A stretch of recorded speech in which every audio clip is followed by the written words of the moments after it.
Hello guys, welcome to my channel Academic Learns and this is Shiba and आज हम start करने वाले हैं क्लास 7 का chapter number 2 nutrition in animals. अभी हमने लास्ट वीडियो में पढ़ा था chapter number 1 nutrition in plant class 7 का। आज हम पढ़ेंगे chapter number 2 nutrition in animals. जैसे हमने प्लांट्स का पूरा न्यूट्रिशन समझा, ठीक है, ऐसे ही अब हम एनिमल्स के बारे में पढ़ेंगे, ठीक है। सो हम स्टार्ट करते हैं।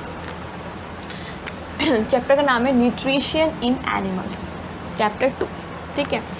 अब एनिमल्स जो हैं वो न्यूट्रिशन के लिए, मतलब वो फूड के लिए किस किस पर डिपेंड रहते हैं।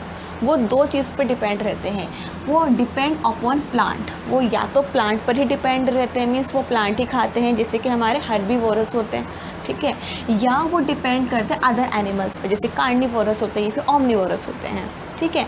लेकिन चलो ये तो प्लांट पे डिपेंड हो गए। अब जो दूसरे वाले हैं जो ओमनिवोरस या फिर कार्निवोरस होते हैं, वो डिपेंड एनिमल्स पे डिपेंड है फूड के लिए, लेकिन वो जिस एनिमल पर डिपेंड है वो एनिमल भी तो कहीं ना कहीं प्लांट से डिपेंड होगा ना। जैसे मान लो हम एक एग्ज़ाम्पल लेते हैं लायन का, ठीक है। लायन किसको खाता है, मतलब लायन ने एक डियर खाया, ठीक है। अब लायन का फूड तो डियर हुआ, लेकिन वो जो डियर है वो क्या खाता है, वो खाता है प्लांट खाता है। तो डियर प्लांट खाता है तो कहीं ना कहीं से वो लायन भी तो डिपेंड हुआ ना प्लांट के ऊपर, हुआ। तो इसी को हम ये कह सकते हैं कि कहीं ना कहीं सारे एनिमल्स या ह्यूमन बीइंग्स वो डायरेक्टली या इनडायरेक्टली प्लांट पर डिपेंड होते हैं। मीन प्लांट जो है वो इसेंशियल थिंग है, पेड़ पौधे इसेंशियल थिंग है, उनका होना बहुत ज़्यादा ज़रूरी है, तभी हमें फूड वो प्रोवाइड कर पाएंगे, ठीक है। तो ये बेसिक था। अब कुछ चीज़ें और भी आगे देखिए। Mode of taking food various in different organism, कि अलग अलग ऑर्गेनिज्म में जो मोड होता है फूड इनटेक करने का वो अलग अलग होता है। जैसे बीज, जो बीज होती हैं वो क्या करती हैं, वो प्लांट को सक करती है, मीन्स फ्लावर का वो नेक्टर चूसती हैं, वो जूस पीती हैं उसका, तो वो सकिंग करती है, ठीक है। ऐसे इन्फेंट जो होते हैं, जो छोटे बेबी होते हैं, चाहे वो एनिमल्स के चाहे वो ह्यूमन बीइंग के हो, वो क्या चीज़ खाते हैं, वो मदर मिल्क पीते हैं, ठीक है।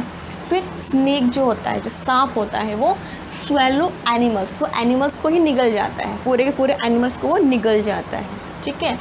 एक्वेटिक, ऐसे एनिमल जो कि पानी में रहते हैं, लाइक फिश, क्रोकोडाइल, ठीक है, वो क्या खाते हैं, वो टाइनी फूड पार्टिकल्स खाते हैं। जो भी ये पार्टिकल्स उसके अंदर पानी के अंदर होते हैं, या वो फ्लोटिंग नियर बाय, मीन्स जो भी टाइनी पार्टिकल्स पानी में फ्लोट कर रहे होते हैं, जो पानी में तैर रहे होते हैं, वो उन पार्टिकल्स को खाते हैं, वो होते हैं एक्वेटिक एनिमल्स, ठीक है। तो ये कुछ मोड्स हैं। अब हम पढ़ते हैं आगे। अब हम स्टार्ट करते हैं अपना डाइजेशन इन ह्यूमन, कि ह्यूमन में डाइजेशन कैसा होता है, मीन्स पाचन कैसा होता है मनुष्य के अंदर, ठीक है। तो जो डाइजेशन इन ह्यूमन है उसमें देखिए consist of elementary canal and secretory gland, मतलब जो ह्यूमन का डाइजेशन है उसमें दो चीज़ कंसिस्ट करती हैं। कौन कौन सी? फर्स्ट इज़ एलिमेंट्री कैनाल और दूसरी है सिक्रेटरी ग्लैंड। इन दोनों चीज़ों को मिला के हमारा ह्यूमन का डाइजेस्टिव सिस्टम बनता है, ठीक है। अब सबसे पहले हम पढ़ते हैं अपने एलिमेंट्री कैनाल के बारे में कि इसमें क्या क्या पार्ट्स इंक्लूड होते हैं। फर्स्ट ऑफ ऑल इसमें इंक्लूड होता है बकल कैविटी, इसको हम माउथ भी बोलते हैं, इसको हम माउथ भी कह सकते हैं, ठीक है। बकल कैविटी, जहाँ से खाना हम स्टार्ट करते हैं खाना, तो first of all buccal cavity.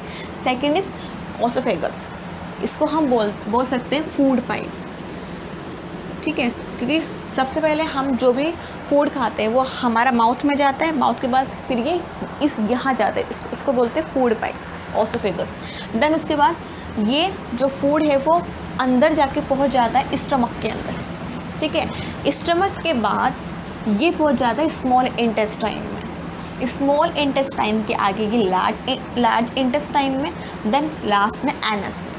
तो यहाँ से लेकर यहाँ तक का जो पूरा डाइजेस्टिव सिस्टम है इसको बोलते हैं एलिमेंट्री कैनाल, ठीक है। अब इसके अलावा भी कुछ ग्लैंड्स होती हैं जो कि जूसेस सिक्रीट करती हैं, जो कि हमारे डाइजेशन में हेल्प करता है। वो कौन कौन सी होती है? फर्स्ट है सलाइवरी ग्लैंड। ये जो सलाइवरी ग्लैंड होती है ये हमारे माउथ में होती है, ठीक है। दूसरी है लिवर। लिवर हमारे स्टमक के पास होती है, ठीक है। देन पैनक्रियास, ये भी हमारे स्टमक के लेफ़्ट साइड होती है, ठीक है। तो ये जो 3 ग्लैंड्स हैं ये करती क्या है? ये सिक्रीट करती डाइजेस्टिव जूसेस। ये डाइजेस्टिव जो जूसेस है वो सिक्रीट करती हैं, जो करते क्या हैं? जो कन्वर्ट करते हैं complex food substance into simpler one. जो कि जो हम फूड खाते हैं वो बहुत कॉम्प्लेक्स फॉर्म में होता है, वो हमारी बॉडी डाइजेस्ट नहीं कर सकती। तो वो ये करते क्या है? ये कॉम्प्लेक्स फूड सब्सटेंसेस को कन्वर्ट कर देते हैं सिंपलर वन में। मीन्स वो सिंपल फॉर्म में फूड को चेंज कर देते हैं, जिससे कि हमारी बॉडी ईजिली उसको डाइजेस्ट कर जाती है। तो ये जो 3 ग्लैंड है इसको बोलते हैं सिक्रीटरी ग्लैंड, ठीक है। और ये दोनों alimentary canal plus secretory gland, ये दोनों चीज़ें जुड़कर पूरा जो ग्रुप है इनका वो बनाता है डाइजेस्टिव सिस्टम ऑफ ह्यूमन। कि ह्यूमन में डाइजेस्टिव सिस्टम कैसा होता है, कि पाचन तंत्र जो है मनुष्य का वो क्या होता है, वो इन दोनों चीज़ों से मिलकर बनता है, ठीक है। अब हम इन सारे चीज़ों को अलग अलग तरह से पढ़ेंगे और समझेंगे कि कहाँ से कौन सा जूस सिक्रीट हो रहा है और किस जगह किस पार्ट में किस चीज़ का डाइजेशन होता है। सो अब हम स्टार्ट करते हैं। अब हम स्टार्ट करते हैं step wise digestion in human, ठीक है। फर्स्ट पार्ट आपको पता था कि कहाँ से हमारा डाइजेशन स्टार्ट होता है, वो है बकल कैविटी। मीन्स इसको हम माउथ भी बोल देते हैं, मतलब जहाँ से हम फूड इनटेक करते हैं, ठीक है। तो इसमें होता क्या है? Food is intaken by mouth. सबसे पहला प्रोसेस इसमें जो माउथ के द्वारा खाना खाया जाता है, फूड को इनटेक किया जाता है। Secondly, process of intaking food into our body is called ingestion. Ingestion का मतलब क्या है? ये क्वेश्चन आ जाता है, what do you mean by the term ingestion? What do you mean understand by the term ingestion? के इसका मतलब क्या है? तो इंडाइजेशन का मतलब होता है process by intaking food into our body is called ingestion. जो खाना हम अपनी बॉडी के अंदर इनटेक कर रहे हैं उसी को हम बोलते हैं इंडाइजेशन, ठीक है। फिर फूड इज़ चू बाय टीथ। अब हमने खाना अंदर डाल लिया, अब जो टीथ है वो उसको चबाते हैं, उसको चू करते हैं, ठीक है। फिर खाना चबाया, फिर हमारे माउथ के अंदर ही एक ग्लैंड होती है, इसको बोलते हैं सलाइवरी ग्लैंड। अब उस ग्लैंड का क्या काम होता है? उसका काम होता है सिक्रीट सलाइवा। हमारे अंदर जो सलाइवा है वो उसको सिक्रीट करती है, उसको बनाती है। फिर मिक्सेस विद फूड, फिर उस खाने को सलाइवा के साथ मिक्स कर देती है, ठीक है। फिर मॉइस्ट इट, फिर उस फूड को मॉइस्ट करती है ताकि वो अंदर चला जाए। Then break the starch into sugar. और जो खाना हम खाते हैं, मान लो हम चपाती खा रहे हैं या हम कुछ भी खा रहे हैं, वो स्टार्च फॉर्म में होता है। तो जैसे वो हमारे माउथ के अंदर जाता है तो जो सलाइवा है उससे जो स्टार्च है वो कन्वर्ट हो जाता है, वो चेंज हो जाता है शुगर के अंदर। आपने देखा होगा जैसे हम चपाती खाते हैं या रोटी खाते हैं, जैसे हम रोटी खाते हैं तो कुछ समय बाद हमें रोटी मीठी मीठी लगने लगती है। वो इसीलिए लगती है, ठीक है, क्योंकि जो स्टार्च था हमारा वो चेंज हो गया किसमें? शुगर के अंदर। तो ये काम कौन करता है? ये सलाइवरी ग्लैंड करती है। तो ये क्वेश्चन शॉर्ट फॉर्म में भी आ सकता है कि सलाइवरी ग्लैंड के क्या क्या फंक्शन है। अंडरस्टूड? नेक्स्ट है टंग। अब हमारे माउथ पे टंग भी होती है। अब उस टंग का क्या काम है? वैसे तो अगर हम किसी से ये क्वेश्चन पूछेंगे कि टंग का क्या काम है तो वो तो बोलेगा कि ये बोलने के काम आती है, लेकिन यहाँ पर बोलने वाला काम नहीं होगा। यहाँ पर तो हम डाइजेशन के बारे में पढ़ रहे हैं। तो टंग का क्या काम होता है? Help in mixing. वो जो भी हम फूड अंदर इनटेक कर रहे हैं वो उसको मिक्स करती है, ठीक है। Then help in swallowing food को निगलने में हेल्प करती है, ठीक है। Then also has taste bud. और हमारे टंग पे क्या है? टेस्ट बर्ड्स भी होते हैं, तभी हमें टेस्ट का पता चलता है कि जो चीज़ हमने खाई है वो स्वीट है या वो बीटर है, वो तीखी है, नमकीन है, ठीक है, क्योंकि हमारे टंग पे टेस्ट बर्ड्स होते हैं, ठीक है। फिर हमारे माउथ में एक और पार्ट होता है टीथ, जो बहुत ज़रूरी है, उसी से हमारा खाना चबता है, ठीक है। तो जो टीथ है वो 2 टाइप्स के होते हैं, एक तो होते हैं मिल्क टीथ जो कि बच्चों को बचपन में निकल जाते हैं, ठीक है। एक होते हैं परमानेंट टीथ, जो मिल्क टीथ बच्चों के टूट जाते हैं तो परमानेंट टीथ निकल के आते हैं, और वो परमानेंट टीथ बच्चों की पूरी उम्र रहते हैं, ठीक है।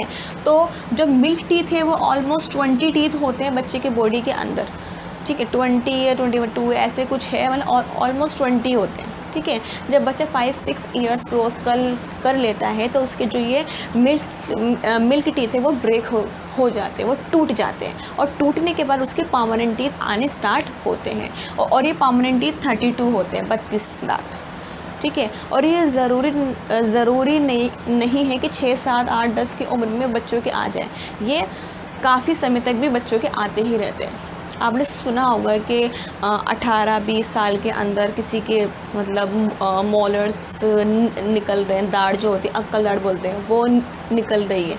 तो ये जो है ना, ये प्रोसेस चलता ही रहता है, ठीक है। तो टोटल जो परमानेंट टीथ हैं वो हमारे 32 होते हैं, ठीक है। तो ये था माउथ के बारे में। अब हम नेक्स्ट टॉपिक पढ़ते हैं। सो अब हम पढ़ते हैं डिफरेंट टाइप ऑफ टीथ के प्रकार, मतलब दांतों के प्रकार, कौन कौन से दांत हमारे माउथ में होते हैं, ठीक है। सबसे पहले मोलर जो दांत होते हैं वो सबसे पीछे से स्टार्ट होते हैं, सबसे पीछे वाले जो दांत होते हैं उसको बोलते हैं मोलर, और इसको हिंदी में दाढ़ बोलते हैं, ठीक है। मोलर जो होते हैं उनका क्या काम होता है, ग्राइंडिंग, इसको ग्राइंडिंग टीथ बोलते हैं, मतलब इसका जो काम होता है वो फूड को ग्राइंड करना है, मतलब खाने को पीसना है बिल्कुल, ठीक है। ओनली इन एडल्ट्स, ये खाली एडल्ट्स में होते हैं, ये बच्चों में नहीं होते, ये एडल्ट्स में होते हैं, जो बिल्कुल पीछे वाले दांत होते हैं, ठीक है।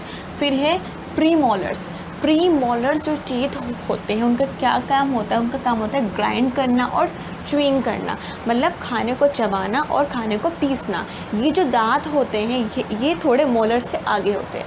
मोलर सबसे पीछे वाले हो गए, उससे थोड़े से जो आगे वाले होते हैं जिसको छोटी दाढ़ें बोलते हैं, उसको हम बोलते हैं प्री मोलर। इनका क्या काम होता है, इनसे हम खाने को चबाते हैं और खाना इनसे भी पिसता है, ठीक है। तो इसका काम है ग्राइंडिंग एंड च्यूइंग, ठीक है। नेक्स्ट है कैनाइन होते हैं उससे थोड़े आगे वाले दांत जो बिल्कुल नुकीले से होते हैं, जो 4 होते हैं, 2 नीचे 2 ऊपर, ठीक है। ये होते हैं कैनाइन। इनका क्या काम होता है, इनका काम होता है पियर्सिंग एंड टीयरिंग। इनका काम होता है किसी भी चीज़ को पियर्सिंग करना, मतलब उसको काटना, मतलब कैनाइन का काम होता है पियर्सिंग एंड टीयरिंग मीन्स फाड़ना और चीरना। जैसे कि हम जब भी कोई सेशे को फाड़ते हैं, हमारे पास टमाटो केचप का सेशे होता है या जैम का होता है, तो हम उसको मतलब कैनाइन से ही फाड़ते हैं, ठीक है। तो इसका जो काम होता है वो होता है पियर्सिंग करना और टीयरिंग करना। नेक्स्ट है 4 इंसाइजर हमारे फ्रंट टीथ होते हैं, बिल्कुल फ्रंट वाले। उनका काम क्या होता है, कटिंग एंड बाइटिंग।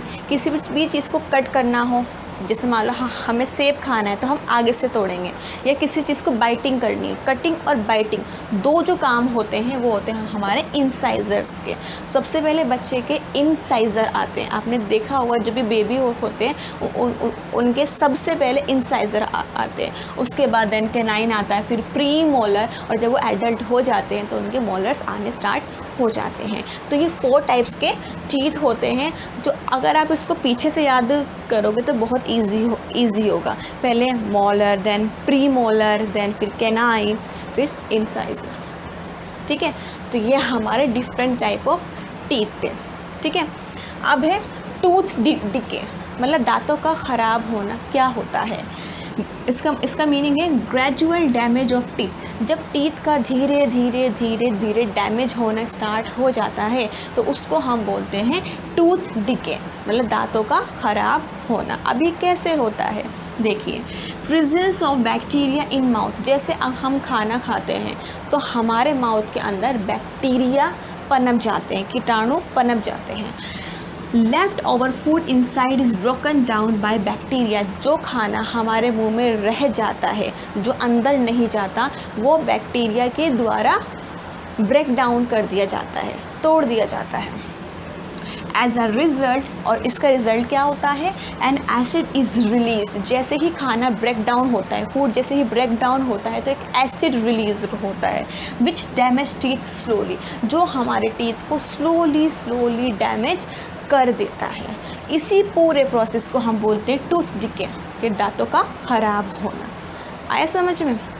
नेक्स्ट, अब हम अगर हमारे दांत ख़राब ना हो, इसके लिए हमें कुछ प्रिवेंशन, कुछ प्रिकॉशंस लेनी पड़ती हैं। तो क्या क्या है? प्रिवेंट टूथ डिके, हम दांतों के ख़राब होने से कैसे बच सकते हैं। पहला है क्लीन योर टीथ ट्वाइस, आपको डेली 2 बार टूथब्रश करना चाहिए, एक morning and then before bed, मतलब आपको सोने से पहले और सुबह उठते ही 2 बार ब्रश करना चाहिए। इससे आपके जो दांतों में मीन्स आपके दांत ख़राब नहीं होंगे और कैविटी भी नहीं लगेगी।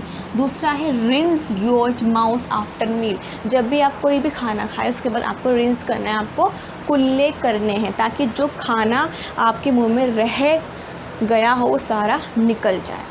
ठीक है, जब खाना अंदर होगा ही नहीं तो जो बैक्टीरिया है वो उसको ब्रेक डाउन नहीं कर पाएंगे, और जब वो ब्रेक डाउन नहीं कर पाएंगे तो एसिड नहीं बनेगा, और एसिड नहीं बनने से हमारा जो टूथ है वो भी ख़राब नहीं होगा। तो ये हमारे क्या थे? प्रिवेंशंस थे। ठीक है, अब ये तो टीथ के बारे में हो गया। ठीक है, अभी हमने पढ़ा था फर्स्ट वाला क्या था? माउथ या बकल कैविटी, या हमारे सारे माउथ के पार्ट्स थे। अब सेकंड जो है वो है फूड पाइप, जिसको ओसोफेगस बोलते हैं। ठीक है, अब फूड पाइप का क्या काम होता है? Start from neck region and runs until the chest. ये कहाँ से स्टार्ट होती है? ये हमारे नेक से स्टार्ट होकर चेस्ट तक जाती है। ठीक है, then food passes through food pipe and reach stomach. जो फूड है वो हमारा माउथ से होता हुआ फूड पाइप के थ्रू स्टमक तक जाता है, मतलब स्टमक में जाकर ये ख़त्म होती है फूड पाइप। ये पूरी फूड पाइप है जो कि माउथ से स्टार्ट होकर स्टमक तक जाती है। ठीक है, food moves into downwards direction.